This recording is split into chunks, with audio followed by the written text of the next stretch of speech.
Alright, hello, citizens of the Nigelverse. It is Nigel here once again, and welcome back to System Shock Radio. So, I got some interesting topics for you guys today, or at least I think they're interesting. Without further ado, let's get right into it. Really quickly, actually, I can make the announcements at the end, but let's get right into our topic. So the first topic I talk about is my favorite season of the year. Not summer, not fall, not winter, not spring, but WrestleMania season. And of course, first, as you may or may not know, if this is your first time, first of all, welcome. But also, just in case you don't know, I am a huge wrestling fan. Always have been, and one of the seasons that always excited me when it comes to wrestling is WrestleMania season, the showcase of the immortals, the granddaddy of them all, WrestleMania, and the origins behind WrestleMania are interesting ones. If you haven't already, look into them because it's a very interesting read. In fact, maybe I'll talk about it here on the channel. Let me know if you guys would be interested in something like that. But so with it being WrestleMania season, we're expecting a lot of big things, a lot of big matches to happen, to culminate at WrestleMania. Some feuds will end, some feuds will begin, and WrestleMania has been described kind of almost like the season finale or like the end of the year for like WWE stuff, like WrestleMania, and then after WrestleMania, it's kind of like a new season, a new calendar year for WWE. So, keeping that in mind, what surprises and what good stuff is in store for WrestleMania? So far, are some of the matches coming together are turning out to be quite the interesting ones. We of course got the match for the undisputed championship. Roman Reigns will be defending against the American Nightmare, Cody Rhodes. I'm pretty sure Cody Rhodes is going to win this one. A lot of people are expecting Cody Rhodes to win this one, but admittedly, I said the same thing about Edge and or Daniel Bryan at WrestleMania 37. That didn't turn out to be the case. I said the same thing about Drew McIntyre at Clash of the Castle. That didn't turn out to be the case. So I guess we really will see. But it's sure to be an interesting one. And I do like how they've been keeping the feud going. Not just with the whole bloodline and Sami Zayn and everything, but Cody's own journey. And really, the build of this is more so about it's kind of about multiple things. One of them being bloodlines slash generations. Of course, Roman Reigns, part of the huge Samoan dynasty, the son of Wild Samoan Sika, if I'm not mistaken, either Alpha or Sika. Of course, cousin to The Rock. His cousins are the Usos. Those so the bloodline running deep. Meanwhile, Cody Rhodes has his own bloodline, not just his father Dusty Rhodes, but his brother Dustin Rhodes, his sister Lana Rhodes. If you get that one, you're a real one. But so bloodlines, but also kind of about Cody Rhodes, the prodigal son, coming home. Cody, of course, was away for a while after requesting his release in 2016. He went off, pretty much like reinvented himself as the American Nightmare. Helped be a major part of the upstart to AEW. Was part of All In, which was kind of like the precursor to AEW. Cody being away for a while, coming back, wanting to do the one thing that no one in his family has been able to do, and that is win a world championship. At least not in WWE. But so Cody Rhodes seeking to add had title distinction to his family name. As I'm recording this, I'm actually recording this Friday night on March 3rd. And it'll be up, of course, tomorrow, Saturday. But as I'm recording this, Cody Rhodes and Roman Reigns are having a face-off on SmackDown. I'm obviously not watching SmackDown tonight, but it'll be interesting to see how that plays out. But Yeah, so there's that. There's a potential Ray versus Dominic match potentially happening at WrestleMania, which glad had they held out. Now, admittedly, Ray versus Dominic, father versus son. Not the first time WWE's done it, but it's something that I feel like has been coming for a while.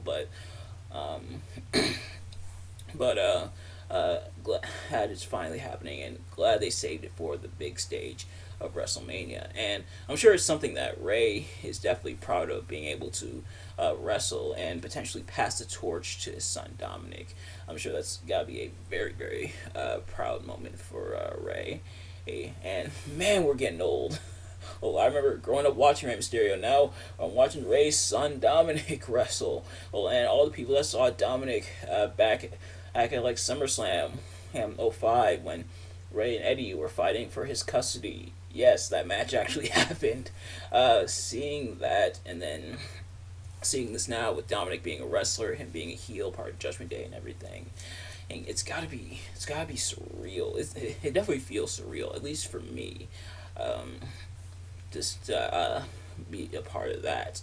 Not like part of it, like part of the storyline, although that would be cool. But seeing it unfold and everything, being able to witness that in real time. Brock Lesnar is gonna be fighting Omos, which honestly I'm interested in it. I know a lot of people aren't, but sometimes you want some big meaty men smacking meat. If you get that reference, you're a real one as well. But apparently the original plan was for Brock Lesnar to fight Bray Wyatt, but apparently Brock nixed that idea. So either Bray's gonna fight someone else, or Bray's without an opponent for WrestleMania.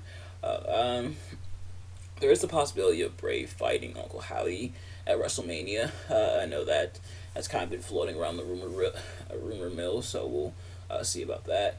Of course, we have the women's titles on the line. Bianca Belair will be fighting Asuka, and Rhea Ripley will be battling Charlotte Flair. For those titles and everything. Of course, Rhea won the Royal Rumble, which if you already, I reviewed the Royal Rumble 2023, so go check that out. And then Asuka is challenging Bianca because she won the Elimination Chamber, which I also reviewed, so if you already, go check that out. Yeah, so those matches are happening as well. Looks like Edge might fight Finn Balor at WrestleMania as well. Possibly Demon Balor versus Brood Edge. That's been kind of I don't know if that's necessarily floating around the rumor mill, but I know a lot of people want to see that, and honestly, that would be kind of interesting to see. There's a potential Usos versus Sami Zayn and Kevin Owens match. Seth Rollins versus Logan Paul. Oh yes, Logan Paul is going to be at WrestleMania for the second year in a row, which is interesting. But not that I'm mad at it, because Logan Paul is definitely proven himself, especially with that spot at the Rumble, and just how he's been doing in the ring and on promos and everything.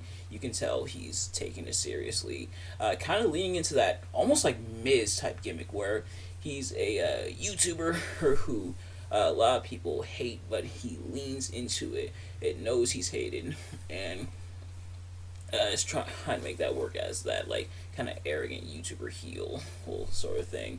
Which honestly, they tried Logan Paul as a face. It was okay, but I think Logan Paul, like his character, and the stuff that a lot of people know about him, leans more into the realm of heel. And it's ironic because he teamed with this man, but Logan and his journey and kind of how his character is presented almost reminds you of like the Miz. Is if you remember the Miz from Real World back in the day, and then kind of how he started up.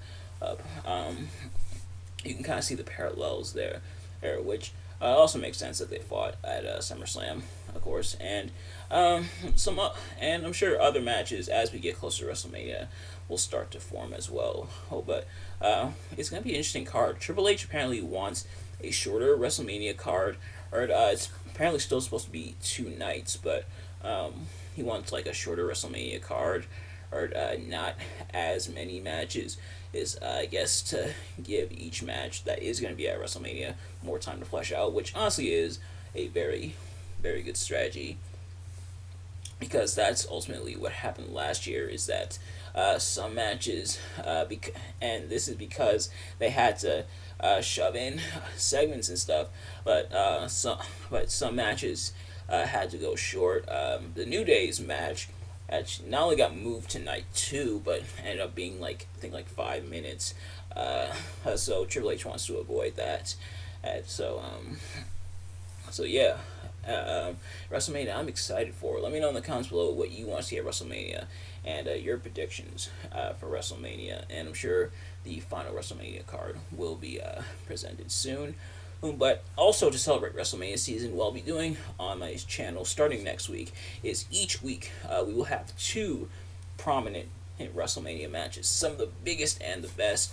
And admittedly, it was kind of tough to narrow down the amount of WrestleMania matches I wanted to watch down to just 8. But I think the 8 that I chose, which you guys will find out as I review them, I imagine it'll be very, very good and interesting to talk about, and very fun for me to watch, of course. But yeah, so WrestleMania season, gotta love it.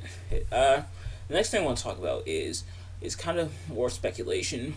Is that will Marvel or Star Wars make an appearance in Kingdom Hearts 4? So, Kingdom Hearts 4, or we've seen kind of teasers for it, nothing really taking shape yet. But with it on the horizon, and with Marvel and Star Wars being acquisitions of Disney, will they make appearances in Kingdom Hearts 4, especially with Kingdom Hearts 4 apparently taking a major shift in terms of worlds and everything. And honestly, Star Wars and Marvel have been stuff that people have been wanting in Kingdom Hearts games for years. And the fact that we haven't got them yet is a bit interesting. I mean, maybe they're holding out. The closest we've gotten is Xemnas pretty much having lightsabers that he fights with. But other than that, seeing Marvel or Star Wars in a Kingdom Hearts game would be pretty cool. What storylines would they follow? I imagine Kingdom Hearts would probably, in terms of Marvel, they'd probably go somewhere in the Infinity Saga, in the thick of that, and with Star Wars likely somewhere in the Skywalker Saga. When I think Marvel, at least in terms of Kingdom Hearts, more so like Avengers, maybe like based off the first Avengers movie, or perhaps a completely new and fresh story concerning the Marvel heroes for the Kingdom Hearts game. And meanwhile, Star Wars likely will be about either the original trilogy, pretty much somewhere in there, or perhaps the prequels, possibly even the sequels, but imagine somewhere in that ballpark. But it'd be cool to see Sora interact with the characters in Marvel and or Star Wars, and Donald and Goofy, because I think they are going to be with Sora as well. It's been a little while since I've seen the teaser for Kingdom Hearts 4, but seeing those there would be pretty awesome. I'm like, not gonna lie, yeah, it'd be something that we would kind of expect at some point, with, like I said, with Marvel and Star Wars being Disney properties, but it'd be something that be welcome. Anyway, let me know in the comments below, would you want to see Marvel and or Star Wars in Kingdom Hearts lore? But the next thing I want to talk about is predicting AEW Revolution, and I'm actually going to be watching and reviewing AEW Revolution, and on Sunday when the event happens, and I'm excited. This is going to be my first AEW pay-per-view that I've watched. Of course, I've watched Dynamite on TV and everything. I've watched Rampage, but it's going to be my first AEW pay-per-view. Unfortunately, not going to be there live, but I'm interested to see the card and everything. I am a little bit scared, though, about the card, and I'll explain why in just a second. And I guess that second is right now, because this is the matches, and this is just the order they appear on in Wikipedia. I imagine this won't be the actual order that they do the matches when it comes to actual showtime. But starting off, the first match that we have to talk about is going to be MJF versus Bryan Danielson in a 60-minute Iron Man match for the AEW World Championship. MJF has tried for weeks to weasel his way out of this one, but not able to do it. But a 60-minute Iron Man match. And this is kind of where the problem lies, right? Because the thing about an Iron Man match, especially 60 minutes, is that you kind of have to book with such like a large match. Actually, like it's a match that's gonna take a long time, at least 60 minutes plus potential time for a draw and then sudden death, because that's usually how Iron Man matches go. But with with such a large match, and this is for your AEW World Championship, so you can't really skimp on anything, and you kind of have to book not just the match, but the entire show around the match, because you need at least 60 minutes for this match, and this pay-per-view card is an 8-match card, or meaning you're gonna be there a while. Well, and pay-per-views usually go for about 3 to 4 hours. So, with a 60-minute Iron Man match, aka 1 hour, you essentially have 3 hours to do everything else. You don't want a 5-hour card, or because people will get tired. Evidence of that, see WrestleMania 35. But yeah, so with such a long match, that means a lot of these matches might have to get cut short, and be kind of rushed, which is a problem that people have had with other AEW cards. More famously, this was the issue that a lot of people had with All Out 2022. Who, among other things, was that a lot of the matches felt rushed because it was such a long card. I think that one was like 10 matches, if I'm not mistaken. I'm gonna look it up real quick. But yeah, with the 60-minute match, you kind of have to book around it. So it might lead to the other matches getting rushed. 15 matches. Oh my goodness. 15 matches on this card. Ooh. But yeah, so this one significantly shorter than the other one, but it's still some of these matches you might have to rush a little bit to fill as much time as possible. Give these guys as much time as possible for the Iron Man match. But be that as may, as for the match itself and kind of predicting it, I almost feel like AEW may or may not have almost booked themselves into a corner here. And you may be asking, Nigel, why do you say that? The reason being, on one hand, MJF is still very, very new into his AEW World Championship reign. Only won it a few months ago at Full Gear. The reign, especially with someone the caliber of MJF, definitely far from over. This is someone who people want to see a nice hefty reign with the title with. Meanwhile, Bryan Danielson, someone that a lot of people have said they want to see at least have one more world title run before his possible retirement. Bryan Danielson said he's gonna be retiring soon. I think he said after.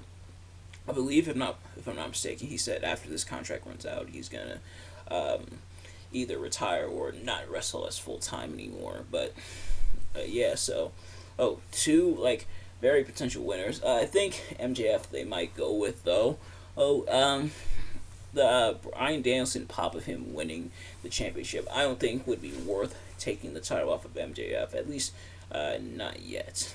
But next up is the 4-way tag team match for the AEW World Tag Team Championships as the Guns take on the Acclaimed, named Jay Lethal and Jeff Jarrett, and Orange Cassidy and Danhausen of the Best Friends. I don't think they're probably not going to take the titles off the Guns just yet. Almost another corner that they booked themselves into, more so with the Acclaimed. Jay Lethal and Jeff Jarrett, Orange Cassidy and Danhausen probably aren't going to win it, let's be honest, but the Acclaimed, of course, the former tag team champions, the ones that the Guns beat for it, and who honestly this match is about. Oh, and honestly, I'm gonna be honest. Why wasn't it just the Acclaimed versus the Gun? It's like, yeah, we saw that match already, but these other two teams, we know they're not winning it. And now, if the other two teams, if one of the other two teams do end up winning the tag titles, I will gladly eat my words. Or Dan, you can definitely quote me on this, but I don't think these other two teams are winning it. But the Guns and the Acclaimed, on one hand, the Acclaimed super over, or their tag title reign was really really short. Or meanwhile, the Guns just won the tag team titles like a couple weeks ago. Oh, I don't think they're taking the titles off them yet. And again, on this one, I think they're gonna go with the Guns in terms of winning the tag team titles. Also, so the Guns are likely gonna win. Apparently, the plan is for them to drop it to drop the titles to FTR, or but we'll see. Next up, which very very built up hyped match, is Jon Moxley versus Hangman Adam Page in a Texas Death Match. If you're not a fan of blood, you are not gonna like this match because both these guys are definitely gonna. There's definitely gonna be some crimson masks around here, but honestly, this one could go either way. But I think Mox might pick up the win. But what a feud between these two. And one of the things that's interesting is is they kind of taking the whole face versus heel dynamic and flipped it on its head.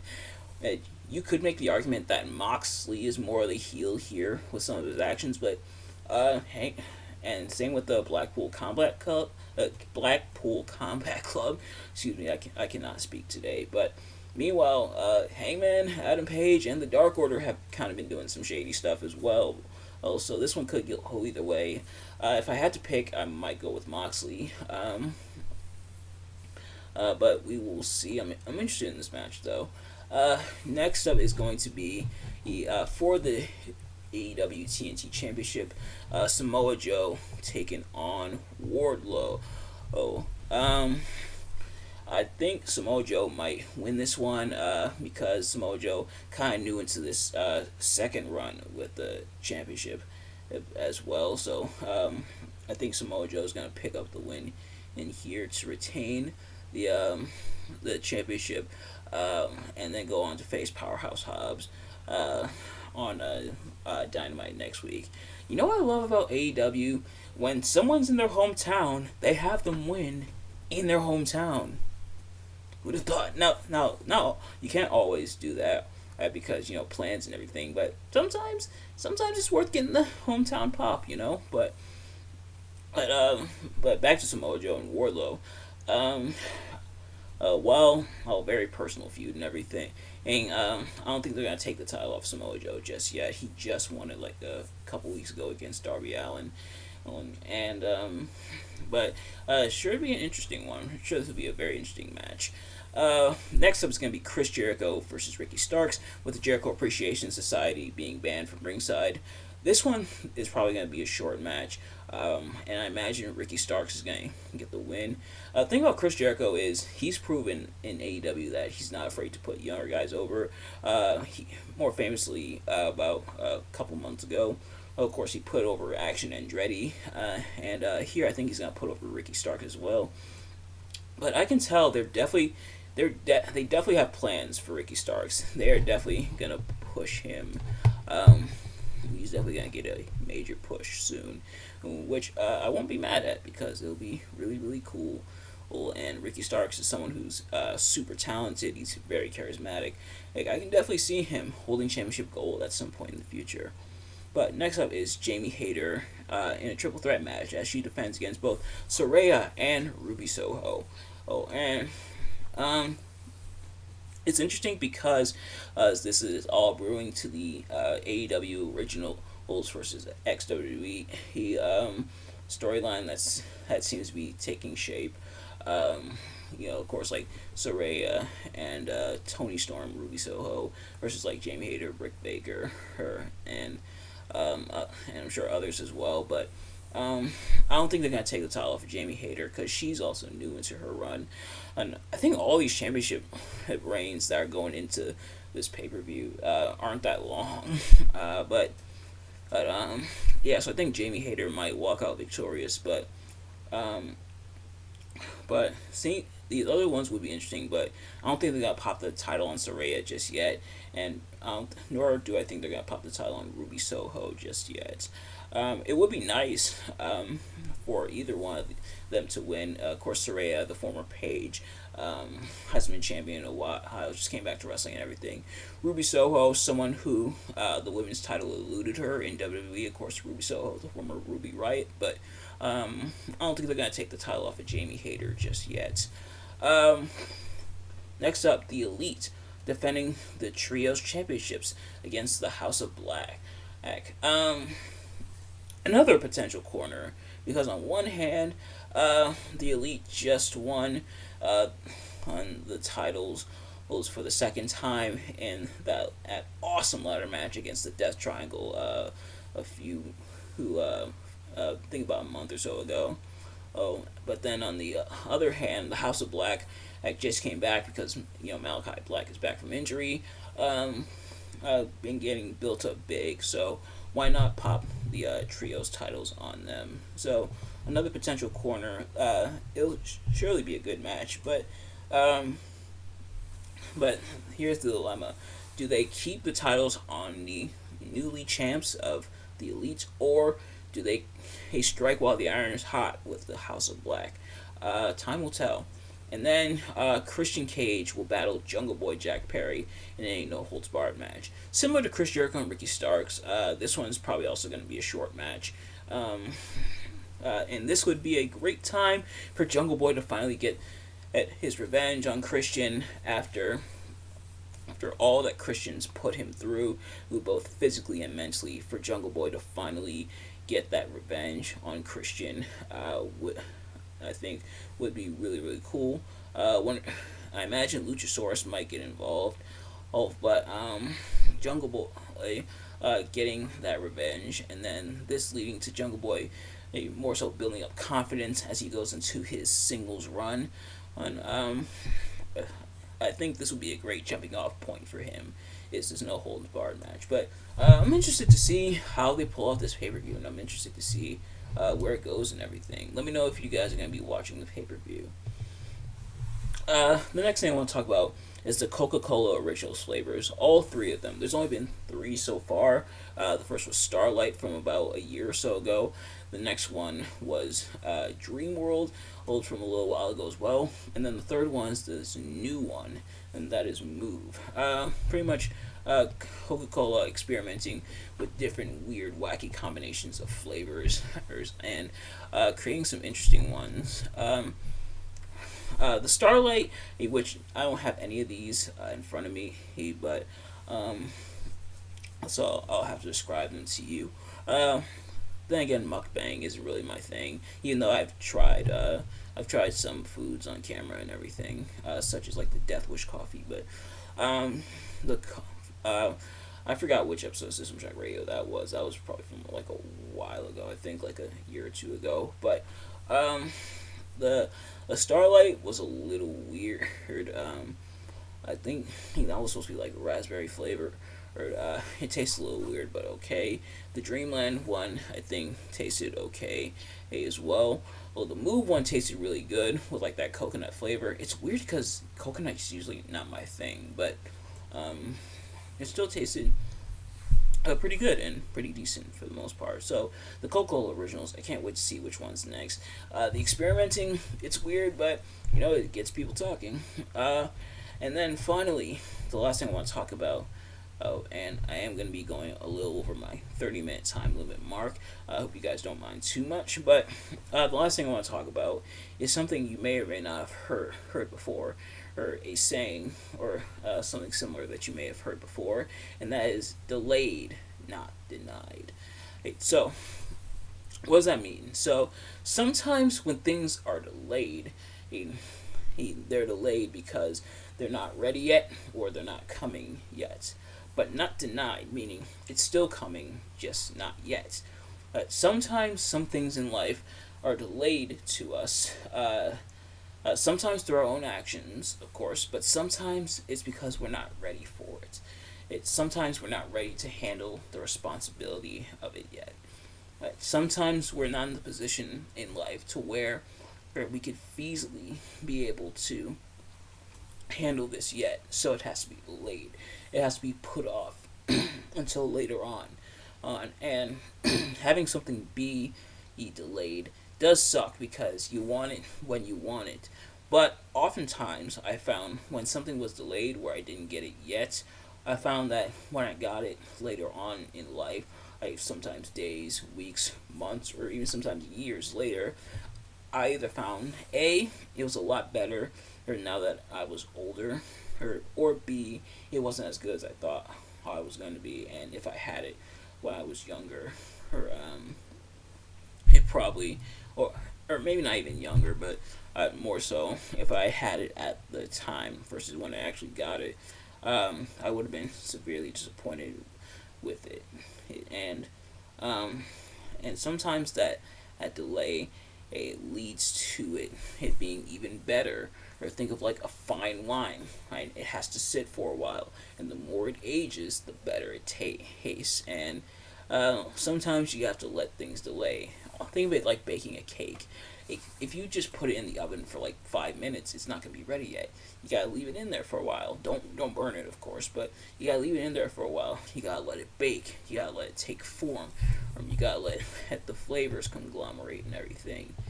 And then when the cake is ready, it'll be delicious, and you'll be glad you waited for it instead of rushing it.